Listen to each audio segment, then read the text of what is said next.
Hey, Joyful Journeyer, welcome to the show. I'm Anita Adams, your host, and today I'm excited to introduce you to Jenny Elinora, a creative transformation coach, vibrational healer, and award-winning musician dedicated to helping women in midlife and beyond rediscover their voices and live their creative dreams. With decades of stage experience and a gift for turning life's detours into art, Jenny helps women trade perfectionism for play, fear for freedom, and self doubt for soul expression. Her story proves it's never too late for a plot twist. Whether your dream is to sing, write, build a business, or simply feel more alive in your everyday life, Jenny helps you tune into wholeness and share your brilliance with the world with a little more play, a lot more joy, and zero apologies. Welcome, Jenny. So great to have you here. So great. Thanks, Anita. Great to Awesome. be here. Thanks. Yeah. All right. Well, let's dive into this. And I think the day is really good. We're going to talk about how creativity heals and transforms. And where I want to start is just to simply ask you, what first drew you to this work of helping women rediscover their voice and creative dreams?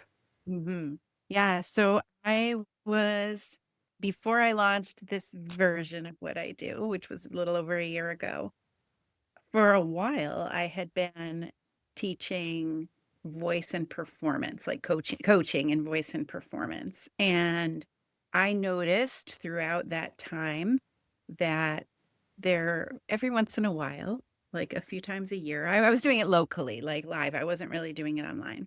And I noticed that 2 to 3 times a year, a client or a student, I used to call them students at that time, but a client would come to me and have, instead of just only reaching the goals that they wanted to, in fact, sometimes not reaching the goals that they wanted to, but having like a creative awakening that made them really understand what their real goals were. There's things sometimes we think we want, and then there's the deeper soul purpose. So Mhm. yes, every so often somebody would come to me that would have this full creative awakening. Then when I was about 50, which was a few years ago, I had my own full creative awakening and realized that I had been helping others do, these few other people do that all along, that I have these energies for that. I have a strength in that kind of work, both in the intuitive realm and in the logistical, like, what step do we take next kind of realm. So I fulfilled my own first solo albums at that time at the age of 50. Nice. And very quickly on the heels of that, the energies for helping others do it and for that being my purpose uh, came through very, very strongly. And it's almost like I can't help it now.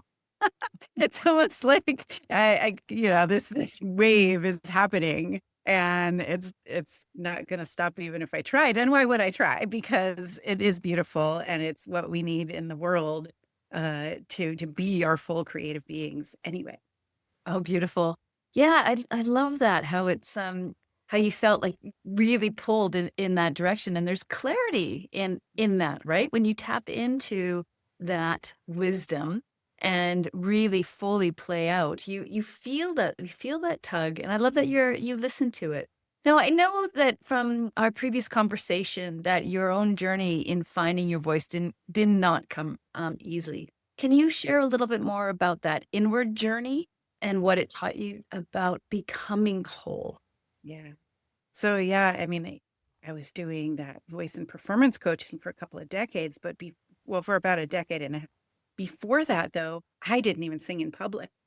And I was terrified to do so. I had been, as many of us are, most of us are to one degree or another, had been as a child, then especially as a teenage girl, um, was stifled really in my creative expression, right? If it wasn't good enough, you know, it was already, what I call American Idol culture, where like, oh, only if you have the talent should you be doing any of this stuff. And talent is, is a wonderful thing, and it helps people get certain places faster, and everything can be learned too. So I, through that time though, through my teens, especially my early 20s, well, no, my whole 20s, I really did not allow myself to even dream about the things I wanted to do creatively, which for me was mostly singing, using my physical voice in music and performing that way. So when I was 33, I got what I call a creative champion. I think that I got that word from Julia Cameron, who did The Artist's Way, and all the other things. And it's the opposite of creative monsters, right? Who put us down and don't allow us to be our full creative selves. Whereas a creative champion will lift us up, unconditionally support us in our creative voices. And I got one of those. And I kind of never looked back. It was really literally within a couple of months of allowing myself to share my creativity with this one person that I ended up teaching voice.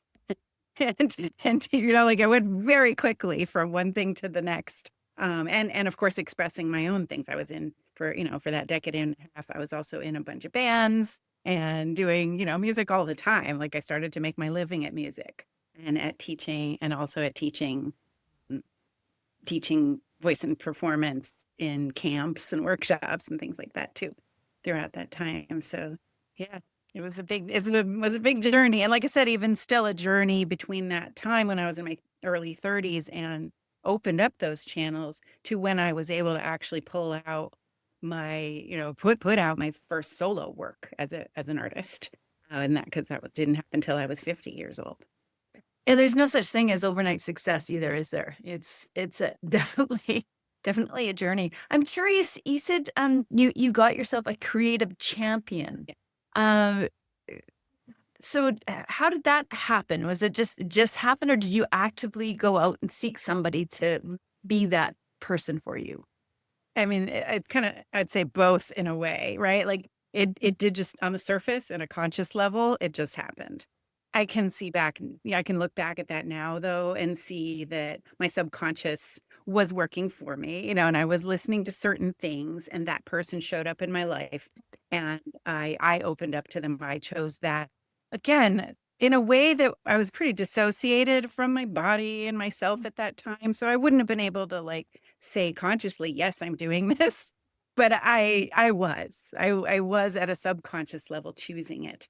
And so, yeah, and it was, it's all about timing and readiness and that kind of thing too, and getting myself ready. So it's not like I had been doing no soul work and no self development work before that. I'd been seeking self growth all my life. So yeah, at that point, I think my subconscious at least recognized that I needed something, saw the person in my life after a bit who could help me with that. And then I chose to share that. At that moment when I chose to say to them, I still remember it vividly because it's very unusual for me at that time to have a lot of detailed memory because, like I said, I was disconnected from myself. But I remember that moment vividly when I went ahead and just blurted out, "Oh yeah, I wrote a song the other day." Because I never would tell anybody that kind of thing, and it was rare that I would even be writing a song. I didn't even tell myself I was writing it in a way, and so, yeah, I just blurted it out, and they were like, "Oh," they were so interested, so, just unconditionally, non-judgmental. "Oh, they're a musician, like, you should show it to me sometime," and I did, and they're like, "Oh, let me help you work out the chords," and Amazing. yeah, it just flourished from Yeah. there. Yeah. What I really want to take away from this conversation and really draw a presence to is having that person and how that really helped you find the confidence to continue to move forward. And I do believe that when we're conscious about it, you said you weren't super conscious, maybe subconsciously seeking it. And I think when we're consciously putting the intention out there that we want this creative champion in our lives, that we'll find them more quickly as well. The Oh, people and are to show up. Yeah. So, And this is how I become the coach for a lot of people too, right? Is that they have been putting out some of these things, my yeah. clients, and some of these energies and awarenesses for themselves. And then I'm there and I give a name to it and a voice to it and like this, oh yeah, this is what I've been looking for. uh that kind of thing. Because it's not culturally, it's something we are almost encouraged to keep hidden. It's something that we don't allow ourselves, especially women and femmes, we don't allow ourselves to nurture those energies of creativity and play, or they're like the things we put last after we're done with all of our responsibilities. And yeah, so that's So having a creative, especially by the time we get. Oh, sorry, go ahead. no, you. But especially by the time we get to midlife, our subconsciouses are like really pushing, right? They're like, I need this to be fulfilled. I've been living for 40, 50, 60 years and I want to be building these energies within my life. I want more joy because this is the basis of joy is creativity and play and balance with that in our lives. So The basis of joy, the foundation of joy is creativity and playfulness. yeah, because it is who we are. Yes, it Like is who you are. creativity is like part and parcel with our being as humans. I have a mantra now that I'm sharing with everybody, including you. I create, therefore I am. I We're create, yeah, therefore I am. Yeah, I love creating. that. We're not human without creating. And even when we don't know it or name it, we are created. We're creating our lives with all of our choices every single moment. Absolutely. 100% believe that. I believe we are all creative spiritual beings. I believe creativity is part of the spiritual experience in life. And I love this mantra. I create, therefore I am. Beautiful. Thank you for sharing that. When we spoke and during our pre-show talk, you talked a lot about becoming whole. I want to I want to play with that. I want to dive into that a little bit more. What does that mean to you, becoming whole? And how does creativity play a role in that process? Yeah, that word came to me a lot as I was building my first albums.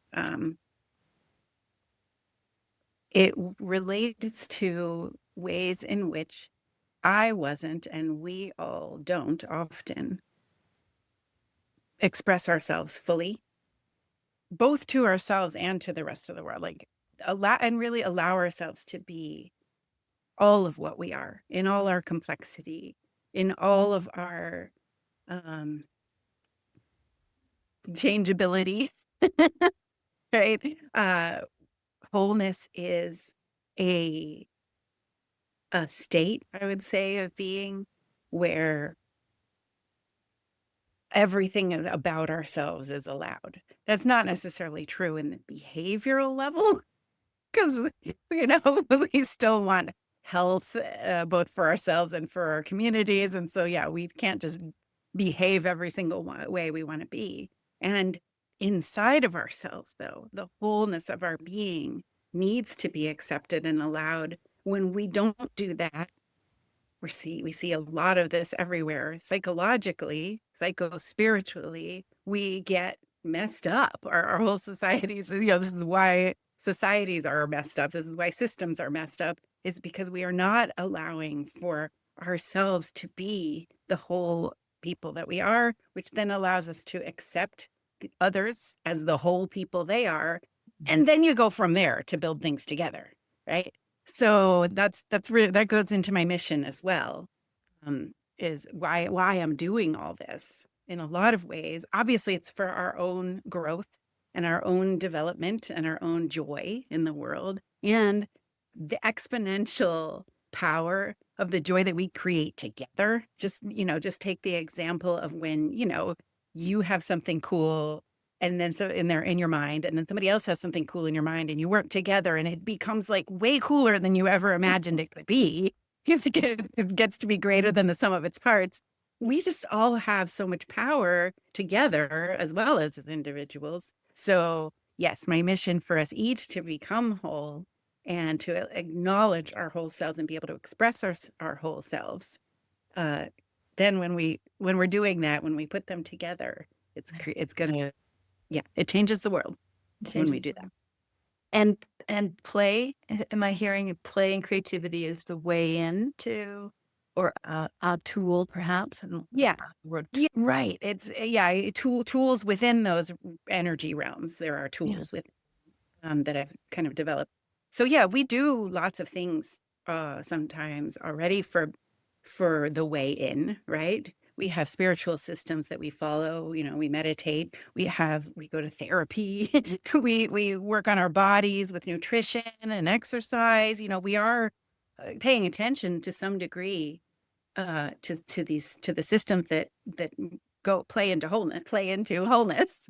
And we ignore the energies of play and creativity, though, or um we siphon them into something smaller than what they are. Like I said about American Idol culture, right? Like these are people, anybody who's involved in those competitions, they're creative and they're getting, they're expressing themselves, and it's a competition. So there's sometimes not a wholeness to how they're able to approach it for themselves. And then as we watch those things and we're entertained by them, it's very passive. We're not doing those things ourselves.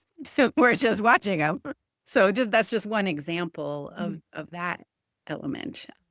So yes, the systems that I'm working with and the energies that I'm exploring are related to building those energies, no matter what place we're starting from, has nothing to do with talent or anything like that.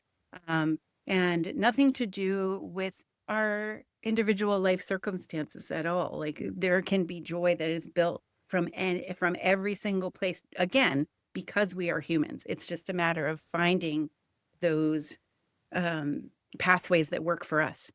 Just, I guess, sort of like an analogy would be meditation, right? There's a lot of different forms of meditation, and different people experience different rates and different abilities to really get present in the moment with different types of things. My main meditation form is humming, right? And vibrating my body. That gets me there. And it's a playful energy often too. So I kind of got it all there. Other people's meditations are, like visual. Like some people will do best at it with, that was the wrong way to say it, but with focusing their vision on a flame or a candle flame, right? Some people do meditation best when they're doing it in big groups. Some people do it best alone. And again, I'm using the phrase "do it best." I don't mean that. I'm just not finding the right. It's kind of beyond words, that part. Well, I'm hearing what you're saying, and I like this. What I'm really gather or hearing from you is it's a way to play is a way to wholeness. Play is a way to, I think, to self discovery and to some freedom. And I believe we live in a culture where play is diminished. It is considered insignificant, unimportant. And we instead focus on being busy, on being productive, and play seems like the opposite of that. My experience is that when we give ourselves time for the play, that we actually are more productive and Absolutely, and more can even happens. can even do them simultaneously. Yeah. Like it is a strange thing that has happened culturally where like we've been shown or taught to see them as separate, and Right. they are not, because life isn't life is life, right? And all these things exist. Any energies can be combined. My most playful things these days and my biggest creative outlet is my work, is my business. So yeah, and it's very fulfilling because of that. It's because it's whole. It includes Mhm. all the energies of focus and productivity, right along with and served by the energies of being creative and I'm being playful, which I have, sort of developed systems for uh exploring and enhancing and amplifying within myself, and my clients have also been exploring this. And I will come back to that. So I want to hear some of those systems and things that people can use. But got a few other questions before we get there. Um, you've worked with a lot of women in this realm. What patterns do you see in the transformation that happens when women reclaim their creative power? Yeah. If I could start with what the patterns I see before the transformation, that might help too. Like that. Yeah. So the patterns of what I call creative betrayal, right? When we're not living as whole creative beings, are numbing out, right? Like doing a lot of things that take us out of the present moment, like streaming and scrolling and stuff like Right. that. Um, yeah, extreme caregiving. And Extreme I don't know if I've caregiving. ever yeah, I don't know if I've ever put it that way before, but yeah, like, where we are so hyper-focused on the needs of other people around us that that we're not caring for ourselves. That's another big hallmark of creative Mhm. betrayal. Also, having dreams, having even, like, having or desires that are of things that we want to do with our life that we've been saying for years that we want to do, even to ourselves, even if we haven't said them out loud. And then just we're not doing them. We're not even making any steps towards them or any movements towards them. Or we make a few movements and then we give up on them. The chances are that one of the main reasons that we can't move forward on these things are because the energies of creativity and play are not aligned for us. We have not aligned them yet. So, uh, transformation out of those things, yeah, um, involves what I'm just saying is involves alignment, involves getting familiar with how creativity and play works in our own unique system, or, our own individual systems. Getting used to the intentional exploration of those energies as well. Like, for example, for play, this is one of the easiest tips that I give is just do 3 microdoses. That's what I call them, microdoses of play every day. 5 minutes or less. Make a little list of what kinds of things that make you feel kind of playful, and it doesn't matter what's on that list if it's the same as the next person's or not. It's your list. Do those 3 times a day. Just even try that for a week, 5 minutes or less, and things start to change you palpably that you can feel. So yes, that's another element of the transformation is like just like almost anything else is exploration daily. Working with the things daily in small, minute increments. It doesn't have to be a big overwhelming, system change all at once. It helps to train our bodies into some new kind of joy level, like a baseline of joy. Say it starts here, as we work with these things, it rises, and then our resilience is greater, and then our power is greater, and our flexibility is greater. Just because we're living life at a somewhat more joyful level after we Awesome. practice. Yeah. Yeah, yeah. So this kind of sounds like what you shared with me, something that you created everyday play. Is this what Yeah. you're talking about? Everyday Yes, play? that's part of the everyday play system. Yeah. Well, let's dive into that. And is the microdosing, I love that, microdosing, is that part of everyday play? Yeah, it's one of the foundations of the system. Yeah. I mean, Okay. I'm not going to reveal my whole system today. Okay. Well, tell us a little bit about everyday play. And maybe we can talk a little bit about, or you can give some examples of what is microdosing, Yeah. in the Yeah. play realm? Right. So my favorite, I'll just start out with me. My favorite microdoses of play that I kind of go back to pretty regularly and I've settled into, we always want to explore other things just to try things out and switch things up for ourselves and stretch our capacities.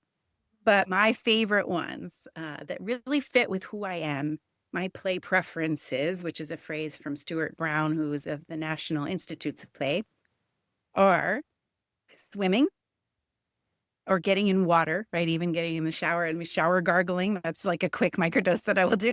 And gargle with water in the shower.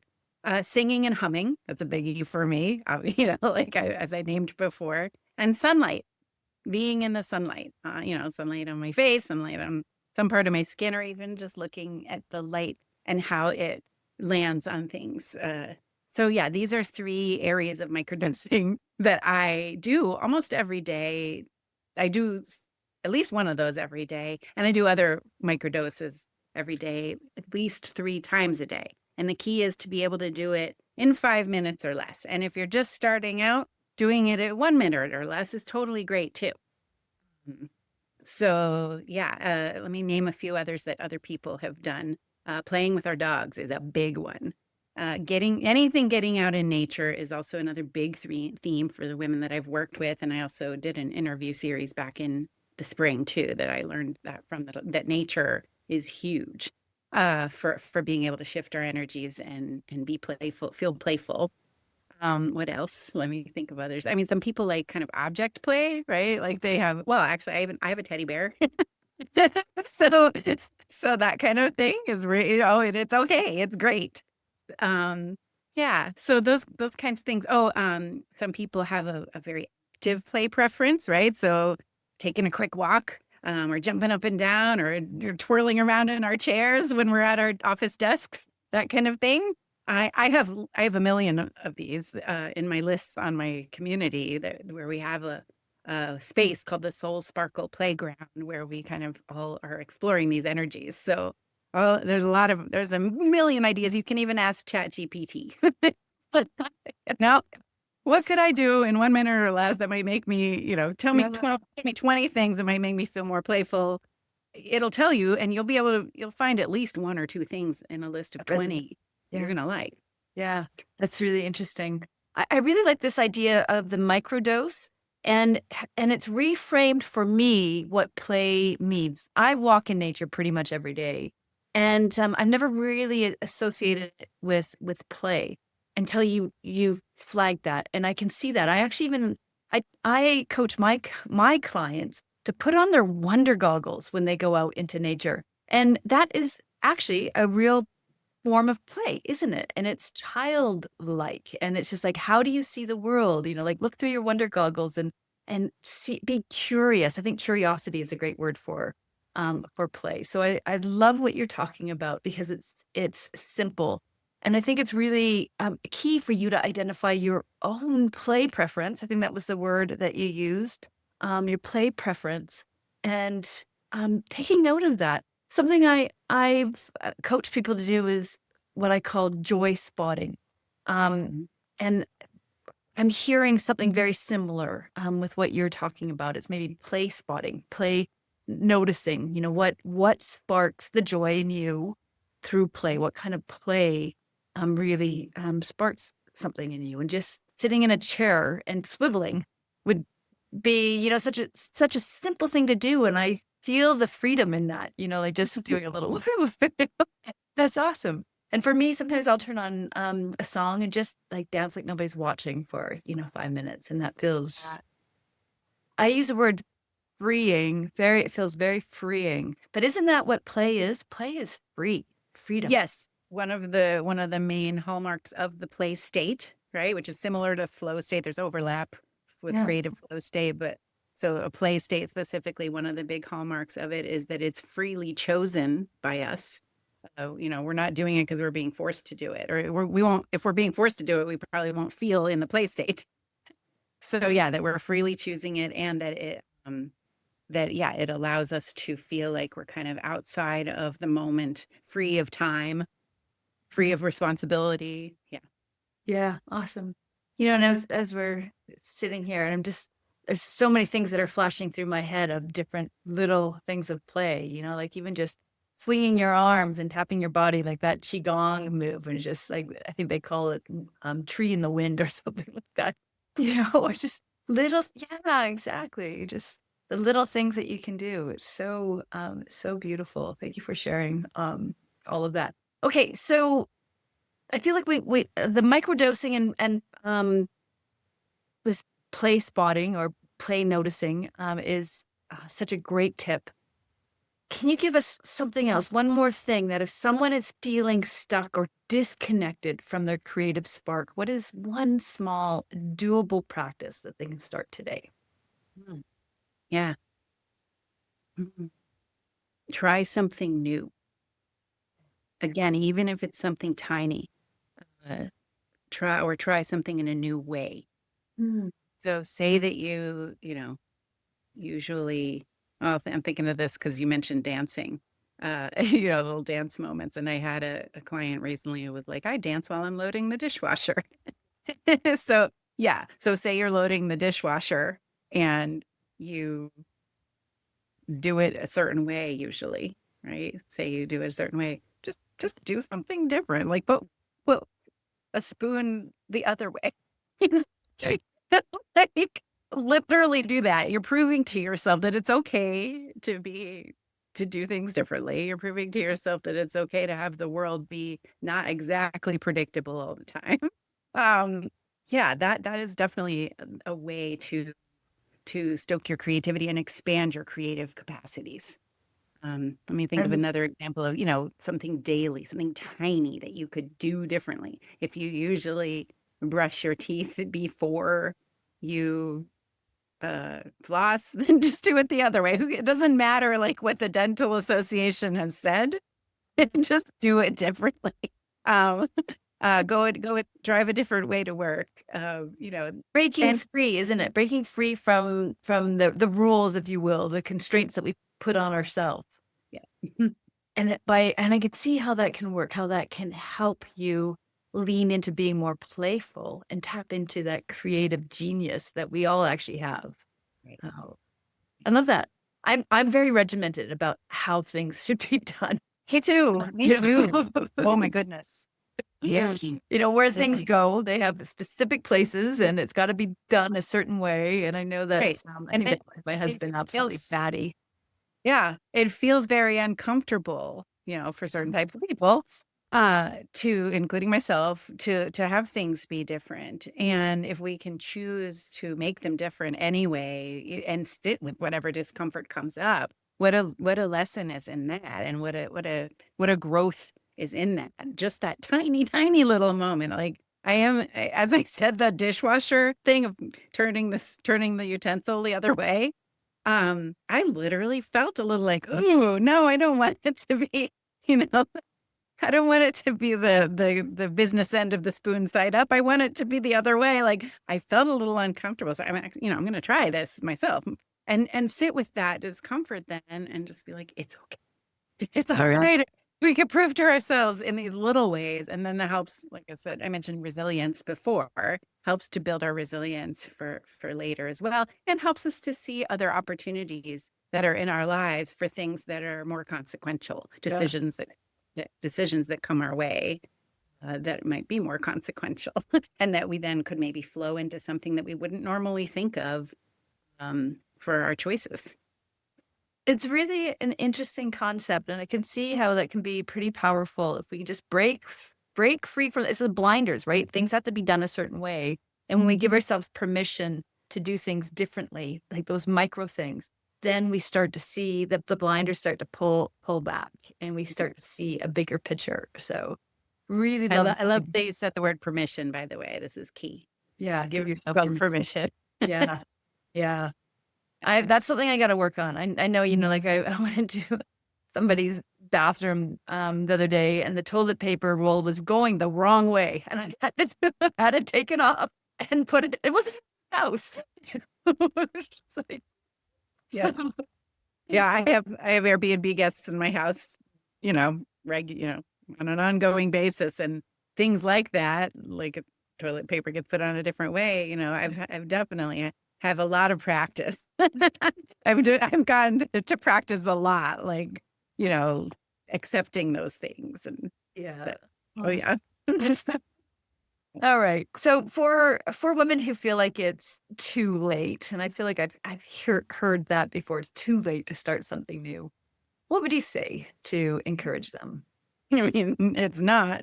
Um, uh, yeah, my heart feels that so much. Because I was feeling that way myself only a few years ago, and when the idea of putting out a solo album when I was almost 50 was like, what the heck? How, like, and yet, the freedom and the relief and the expansion that comes with that is worth every little bit of it, and it is never too late. I also deal with that, and some of my clients too have recently been naming this real specifically. The sometimes I think by the time we get to midlife and beyond, we think about doing something, and then we're like, well, what if something happened? We've had enough things happen in life where we know that life is unpredictable. And, we know that viscerally. We've had loved ones die. We've had our, things change like drastically for reasons outside of our control. Um, and so we know that anything can change at any time. And so then the prospect of like moving forward and doing something creative with, having a creative dream or a creative goal, like starting a new business or starting to doing paintings or learning an instrument, which takes a while sometimes in a technical way. Uh, we worry, right? That if we start this, that we'll be quote unquote wasting our time on it because we won't necessarily maybe get a chance to finish it or to complete it or fulfill it. Um, the fact is, it's none of these things are about the end result. None of them. They are all about what we're getting and gathering along the way, how we're choosing to be able to expand ourselves and allow ourselves to be who we really want to be in the world. Um, so yeah, it's sort of like I'm saying it now, and it's like a mental exercise. We can see that with our minds. Okay, yeah, I can be in the process of something and let go of the outcome and everything like that. And what my job is to help us find ways to train or retrain and rewire our nervous systems to allow ourselves to even just be in that process and so that those thoughts, which are going to come up no matter what, again, we're experienced people in the world, allow ourselves to stick with that energy anyway and to be present in the moment for it anyway, even when a fearful thought like, oh, what if I never get to blah blah blah, what if it's too late, kind of thing, even when those thoughts come up. Awesome. Thank you. I understand you have a gift that you want to share with our audience. Can you tell us a little bit about it? I do. I just fulfilled it. I love that word for it. It was something that I had been sitting with for a long time before I kind of felt my way into how to do it in a creative process of my own. And it's called Retune Your Joy. It's a 6-minute visualization, sound vibration, meditation to help you get into your energies of joy. It can be used over and over again.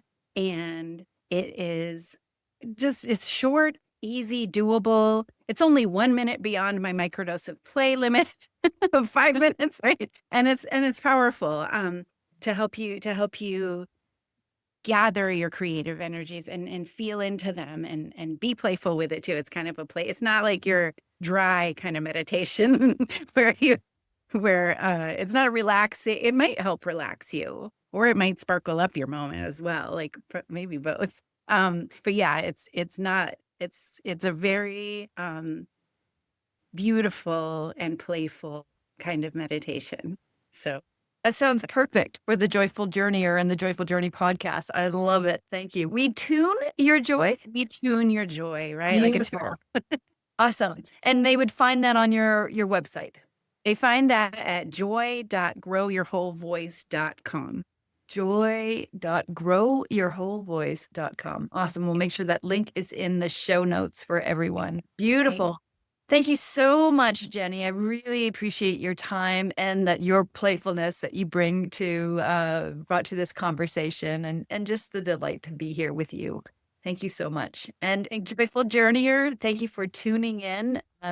If you found some joy in this episode, please leave a comment. We'd love hearing from you. Share it with somebody, and we'll catch you next time.